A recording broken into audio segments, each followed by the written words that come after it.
Believe in Hawks fans, your boy Royce Lewis, back at it again for another Believe in Hawks episode. Hawks get a dominating victory tonight over the Charlotte Hornets, 134-102, in a game that some people would say they needed after what some people were calling one of the worst loss of the season to the Brooklyn Nets.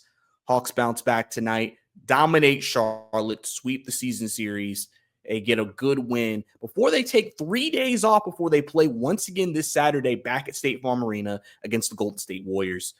Big performances from Trae, Dyson, Okongwu, and Zach tonight, so you know I got you covered. Breaking that down, talking about what those guys did tonight. I'll also talk a little bit about the last couple of games and things of that nature. I know I didn't do any pods for those games, so I'll talk about some quick stuff from that that I wanted to touch on. And yeah, so I appreciate you guys tuning in for another episode. If you enjoy this, watch this on YouTube, subscribe. Appreciate all the love. Help Believe in Hawks grow and let people know about this podcast. Leave a comment down below and obviously like the video as well. Audio listeners, you can listen to this anywhere, going to work, having lunch, cleaning the house, whatever you want to do for Believe in Hawks. You can definitely go ahead. Spotify, Apple, Amazon podcast, whatever y'all want to listen to me on, I am available there if you want to. If you can't watch the video version, you want to listen to the audio version. So definitely have all that for you guys. But like I said, I appreciate you guys tuning in for another episode. So, like I said, Hawks tonight came out and, the first half was kind of a back and forth kind of a game. Hornets were competing at first. They were, making it competitive. Hawks would get a lead. Hornets would fight back. Hawks would push back up. Kind of one of those types of games, right? Then the third quarter happened, and the Hawks just blew them off the floor, led by Zachary Richer. He had a big quarter that quarter, and that really propelled this team to make the run they made, to take advantage of this team, as they should, especially in a game that you would look at as this game as a take care of business type of game, and a great way to bounce back after that type of loss. Zach in the third quarter tonight had 16 points, 6 to 7 from the field, 4 or 5 from 3, 3 rebounds, an assist, and a block. So Zach was active tonight in that third quarter and spearheaded the effort by the Hawks to get this win over the Hornets and really just open the game up in the third quarter. And this was really probably the second time all year I can think about where the Hawks really dominated an opponent, because the Hawks, a lot of games, they've just been competitive or they maybe get blown out. Hawks have not really done a lot of the blowing out themselves. So the fact they were able to do this tonight was really good. I think the other time was in December at some point. I don't remember the exact game off my head, but, like I said, really good stuff from them tonight from that perspective. If you look at some of the numbers, Hawks shooting nearly 54% from the field tonight, shooting almost 50% from three. Bob had mentioned early in the game about the Hawks were averaging about 13 threes a game since the new guys have came in. So you almost basically average a full 10 more than that tonight, shooting at a very good clip, 50%. If you're hitting 20 plus threes, you're shooting 50%. It's going to be really hard to beat you. It's really hard to beat a team who shoots that well. And the Hawks have been on the receiving end of some teams having that type of performance against them. So it's nice to see the Hawks be on the actual side of that 20-plus point 3-point game, and that leads to them getting a victory. Hawks shoot 80% from the free throw line, won the assist battle 27-25, won the rebounding battle 46-39. Hawks, 19 fast break points tonight, so they were able to get into the break, get some easy opportunities in the fast break. They had 12 steals, which obviously created some of those opportunities. 11 offensive rebounds to the Charlotte 10, 35 defensive rebounds to the Charlotte 29. And the big stat tonight, 22 points off turnovers. Hawks were able to turn the ball, get the Hornets to turn over multiple times tonight, and then they executed with 22 off those types of performances.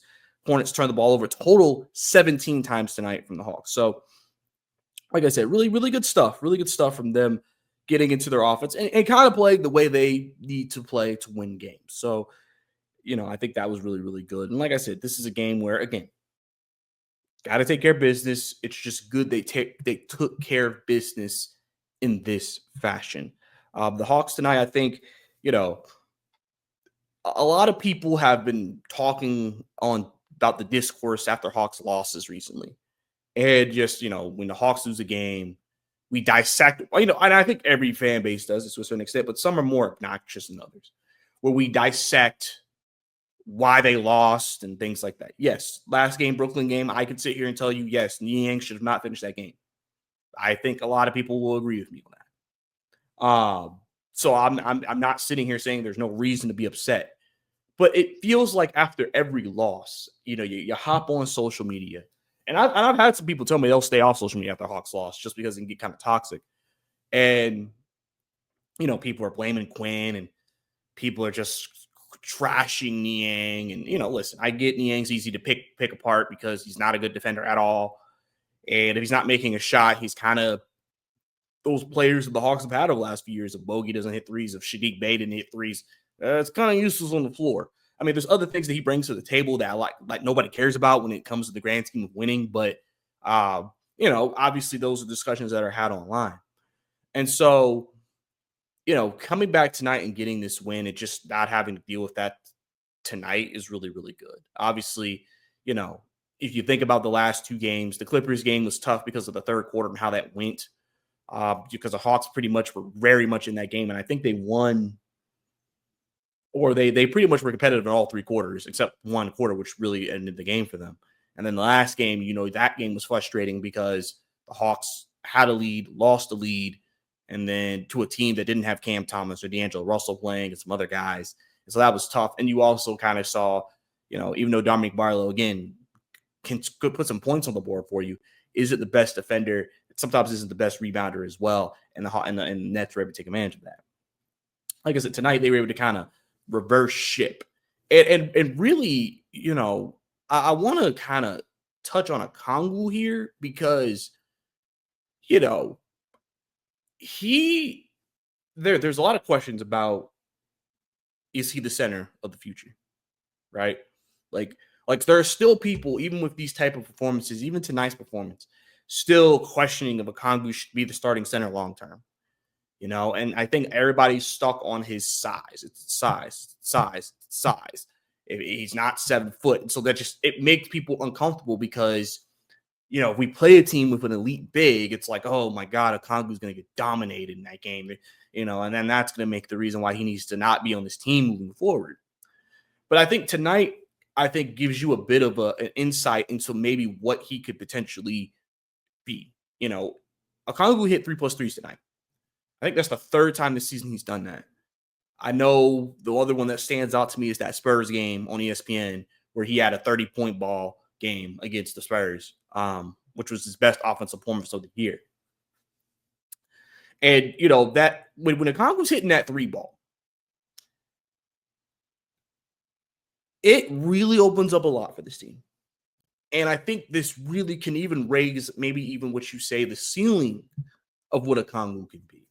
Because I've mentioned on this podcast over the years, Okongwu's good around the rim. He's good at finishing. Obviously, he has those games where he'll miss those bunnies or he'll miss those things around the rim. But for the most part, we all know he's a better finisher than Clint Capella, right? And, when he's able to hit those threes, it really will negate the size for teams. Because here's the thing. In this league, big men are very much criticized when they take a lot of threes. Like, Cat, guys like that with 7 foot, because you're 7 foot. Why don't you just post guys up? Okongwu, you probably with his size want him to take more shots in the perimeter if he can. Because of that. Because you're able to, if they are playing a big, they can take a big out. It makes spacing better. It makes the other team basically say, we have to guard him straight up. We can't allow him all this space because he can knock it down. And opens up the offense, creates driving lanes for guys like LeVert and Young. So, and wait till Jalen Johnson gets back, because obviously they'll start doing some 4 or 5, alley-oop pick and roll stuff. So, Okongwu tonight, I think, just continues to play well as a starter and continues to show, hey, like, I think, the Hawks have their guy. But, like I said, it's a debate. I mean, tonight he had 15 and 10. And that's when Okongwu has good games, you're looking at the stat line, 15 and 10, 15 and 11, 17 and 12, sometimes 22-13. Like that's what a good Onyeka Okongwu game is. And if we're getting that from the center position, I think a lot of people are happy. Your biggest question realistically is your backup center position. I don't know why people want to make Onyeka a backup again. Or I mean, I saw someone say trade him for Miles Turner when we just came off 2 games against the Pacers where the Hawks, Okongwu dominated Miles Turner for 2 games. It's just people were just so caught up in the size thing that they just are like, I don't care what he does stat wise. He's not big enough, so I'm not going to believe in him. But that's them. That's them. So what do I know? So, but I think his play tonight really helped this team out, especially like I said, had a really good game against Brooklyn, had a really good game tonight, and he puts together these games where I think you clearly see, oh, okay, yeah, Onyeka Okongwu, he's something, right? So just want to touch on that, right? And then I also kind of touched a little bit on the Brooklyn thing, right? And then the last couple of games. And I want to go a little bit deeper with that in terms of the discourse of how people feel. So I think the thing is with Hawks fans after losses, like I said, it's easy to just easily analyze why we lost the game. But I think the biggest issue is I think a lot of fans still think this team in their head should be better than what they are, if that makes sense, even without Jalen. Like, I think a lot of people still feel like, the Hawks could be so much better, right? And maybe in certain situations, yeah, there are some games they should have definitely won, and that probably would have changed their fortunes. But I also think that's why some people go get so toxic on social, because like when we start saying fire Quinn and stuff like that, it's kind of crazy. And the Quinn slander is crazy. Listen, we could question rotations at times. That's fine. No NBA coach is perfect. None. So don't think if you break someone else and he's going to do everything right. That's just not going to happen. I mean, Eric Spoelstra is considered one of the best coaches in the league, and he's terrible right now. Now, obviously, that's also talent. But, I mean, I've seen some Heat fans starting to question Spoelstra, and those Heat fans who have never liked Spoelstra came out saying, I've never liked him. You have those people, right? But I think in losses, I think you go through that fandom of you want to be mad at somebody, you want to be mad at something. And so you're just going to pick him. Or, like I said, the player to pick on for the Hawks now is Niang. You're going to say, man, it's Niang's fault. Niang could have a 19-point game, and then we'll still say, why is Niang playing? And a lot of people are also, I think, talking about Riche not playing more minutes. And I know, especially the last couple of games, has been a little weird with his minutes. Because, yeah, you could definitely make an argument Riche should play more. And that's fair. I can agree with that. But the Quinn slander is weird. Like, Quinn and his staff have been so vital in developing Hunter, Okongwu, Riche, Dyson, Krejci, all these guys, Garrison, like helping add stuff or get more comfortable or play better or help with balance or help with release and things like that so they can improve their shot. And he's been so critical in their development, but yet people are like, get Quinn out of here, fire Quinn. I don't think Quinn's the guy. And I'm like, guys, I've said this multiple times on this podcast. Your star is bought into this man. He believes in this man. The team believes in this man. What are you getting rid of him for? This is the situation where the team is not bought in, like they weren't with Nate at the end, and they weren't with Lloyd at the end, and you needed to make a change. The Hawks have a plan coming into this season. They knew this was going to take multiple years. They have steps of a plan. They have a process of a plan, and they're going through the plan. The problem is with Trae on the team, everybody's going to try to accelerate it because they think, we have to start winning 40, 45, 50 games or else Trae's going to be out of here. As more as this season has gone on, I still believe that Trae Young is not leaving. Trae Young knows what he has with this team. The Hawks, if Trae Young is here next year, with Jalen Johnson coming back, Riche taking another step, Dyson taking another step, and we'll see how they fill out the bench. The Hawks I will go on record, should be probably a top 16 in the Eastern Conference. They should have a winning record next year, and they should be a top 16. And we'll just see where that lands. Because, especially if they can stay healthy. If they stay healthy, they definitely should be. And so, you don't get to that point and then say the coach is the problem. Because, like I said, his rotations can get a little weird. That's not a problem. It's just when you get all this fire Quinn slander, it's weird. Because it's like, he's been so vital for those guys. And listen, we can pick apart things he does, and that's fine. Like I said, no coach is perfect. But he's done a lot of good for this team. And your stars bought into this team. And a lot of guys are bought into what he's doing. So, big thing is, let's just relax after some losses, okay?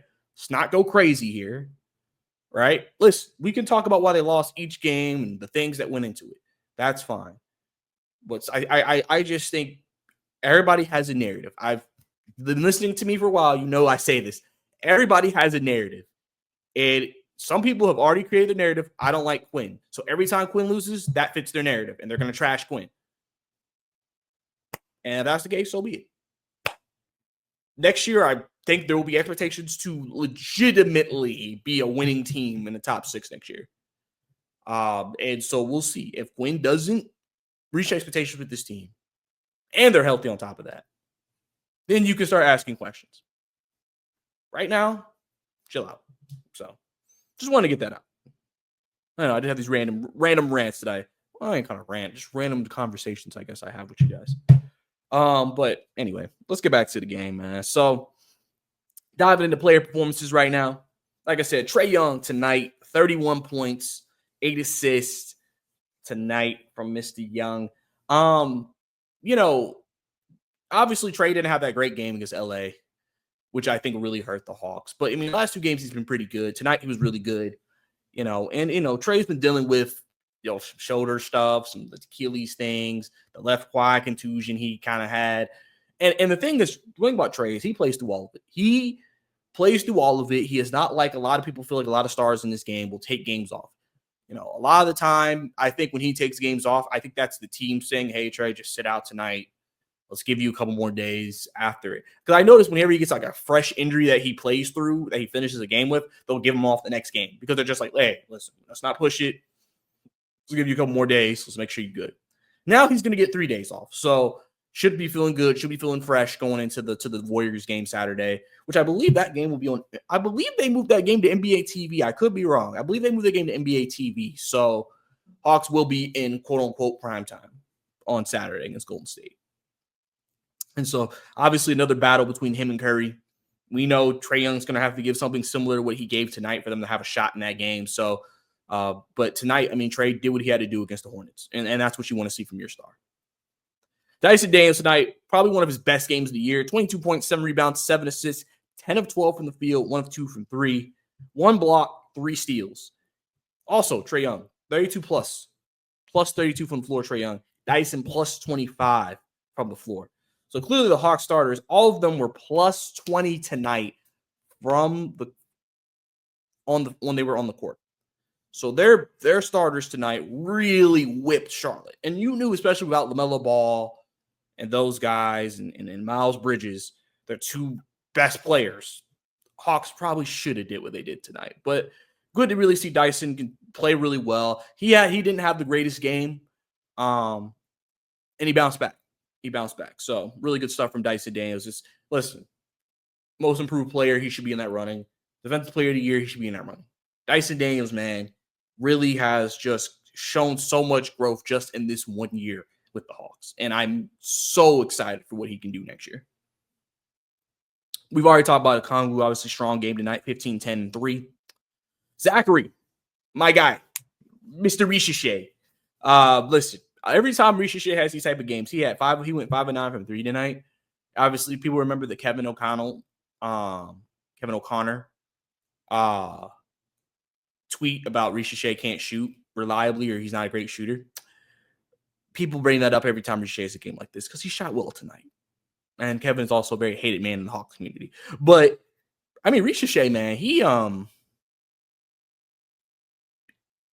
you see just he is developing a more consistent shot. I believe Bob said since the end of January, I could be wrong, but I believe towards the end of January, Ricochet has been shooting 44% from three. So he has found his shot in the last month and a half. He's played really, really well. And this is also why you have that push to see him play more, because he is playing really well. And the thing is, it's so impressive because he is not getting the high volume of minutes. 24 minutes tonight, 21 points. And it just makes you kind of be like, man, like, whenever he starts getting like a more of a 30-minute a game minute average, what will his stats look like? And so Zach, man, he's really played really, really well. And I'm really happy with his growth. And I'm really happy with how he's came along. Kind of making a push towards the end of this season to maybe get into that rookie of the year. Like, you might need to vote. Obviously, my guy, David Lee, tweeted tonight or earlier today about just the entire 2025 class in general has been disrespected. I believe he said Bleacher Report. Let me see if I can find that for y'all real quick, because he tweeted about it. And it's kind of a number that's going to be like, wow, kind of crazy. Let's see here. Bleacher Report. This is what he said. Bleacher Report has posted Bronny, LeBron's son, 347 times this year. The rest of the 2025 class just has 36 posts. Media bias, right? I think that's hurt our rookie class because people don't give attention to it, like these big outlets like a Bleacher Report. But people who actually watch their rookies on a game-to-game basis know, listen, there may not be that generational superstar in this class, but there can be some really good players out of this class, and Ricochet is someone who definitely could be one of them. Year two Ricochet will be in a very exciting time for Hawks fans. Mo Gay tonight didn't play well offensively, 4 points, 3 rebounds, 1 assist. Like I said, Mo Gay, it's pretty much a night-to-night basis with him offensively. Hawks are comfortable with him taking open threes, even though he doesn't make the majority of them. But when he does, it's good. And I've mentioned before, like, we know what his biggest goal is going into the season, off-season. He has to improve his three-point shot. He has to improve his offense. Defensively, he's fine. Defensively, if he is indeed the backup for next year, you got a rim protector who can protect the rim. If he could just hit that three, Mo Gay could be a player in this game. But tonight wasn't a game he was great in. And that's just kind of part of the Mo Gay experience right now. Vic Krejci tonight, 5 points, 4 rebounds, 2 assists. Not crazy impactful. Played 31 minutes tonight, though. A guy who Quinn has a lot of trust in. 1 block tonight. Just a guy who helps the offense, helps the rhythm, helps the ball, gives you another ball handler, gives you another playmaker on the floor. He's had a couple of good games recently. And Ricochet, not Ricochet. Vic, how he he continues to go out there and compete. So, I'm not, like I said, sometimes in these blowouts, I remember the days, man. I don't know if y'all remember the days when John Collins was here and we won like a game like 30 points and people were talking about, why did John Collins only have 11 points? I'm like, brother, we blew a team out. What is the problem? Like, oh my God. Oh, man. But, like I said, we didn't really need Krejci to go crazy tonight, so we got the win. Niang, 6 points. Like I've said, Niang's got a lot of scrutiny online. Listen, I stand by my point. I think he is just we need another guy who can play the 4 type of guy. He is not a guy I think the Hawks are going to resign after this season. So you take Niang for what he is. He can give you some offense. He can have that 20-point game. He can hit some threes. He hasn't actually been shooting the ball that great recently, but tonight he did hit 2 out of 3, so that might be a good sign moving forward. We know what his liabilities are defensively, and you just live with the G-Wagon. Reason why, so. Terrence Mann, 12 points, 4 rebounds, 2 assists. Terrence Mann has struggled the last few games, especially defensively. I've seen some people kind of start turning on him a little bit, saying, I don't know if Terrence Mann's that good of a player. Listen, when you're talking about your bench players, no player is perfect. Again, You're going to have some players with weaknesses, right? Terrence Mann is fine. I don't think we need to overreact. I think it's just the way we use him. What are we asking of him and the role he's playing? It's about roles in this league. If you're given the right role to the right guys, guys can flourish. If you ask a guy who really can't do this role well to do that role, then you can start to see some struggles and then you start to see some frustrations. Terrence Mann, I mean, like I said, he's a bench contributor. He'll be fine.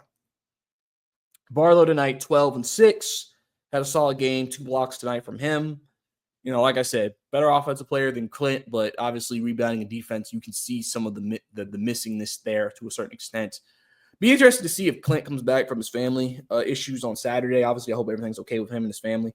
But you know, be interested to see if he'll be back against Golden State Saturday. And then Garrison Matthews was able to get in the game late, 6 points, hit 2 threes. Kind of got banged up a little bit at the end of the game, so hopefully he's okay. Hopefully he's good to go. Hopefully he's fine. So that hopefully isn't too serious. But yeah, overall tonight, man, like I said, the Hawks get a very dominating victory over the Charlotte Hornets, a victory that they need to kind of have. And that, listen, a comfortable win for the Hawks, those are not very often nowadays. But I'm glad they were able to actually get one of those tonight. You get 3 days off, you get rested, and you're ready to go. If we look at the standings before we go, Hawks now with this win are full game ahead of the Magic. There's been some changing of the guard in the play-in. The Bulls are now the 9th seed with the Heat on an 8-game losing streak, so they're kind of creeping up. But it still looks like the Magic may be the team the Hawks play in that first play-in game if everything holds the way it seems right now. So we'll have to see how that turns out. But that's about it for me here on Believe in the Hawks. I appreciate you guys tuning in for another episode. If you enjoyed the episode, subscribe to the channel, like the video. Definitely go ahead, leave a comment down below about anything we talked about or anything y'all want to mention. Audio listeners, same thing. Leave a rating, leave a review. Tell your friends about Believe in the Hawks. Grow the show, grow the pod. Appreciate all y'all for tuning in for another episode. And don't forget to follow me on X/Twitter, Bricey_2K, BRICEY_2K. And I might have another article coming out pretty soon. So if I do, I will post that on my channel in the community section where y'all can click on the link and support your boys. So I appreciate all y'all. It's your boy Bryce Lewis. See you next time.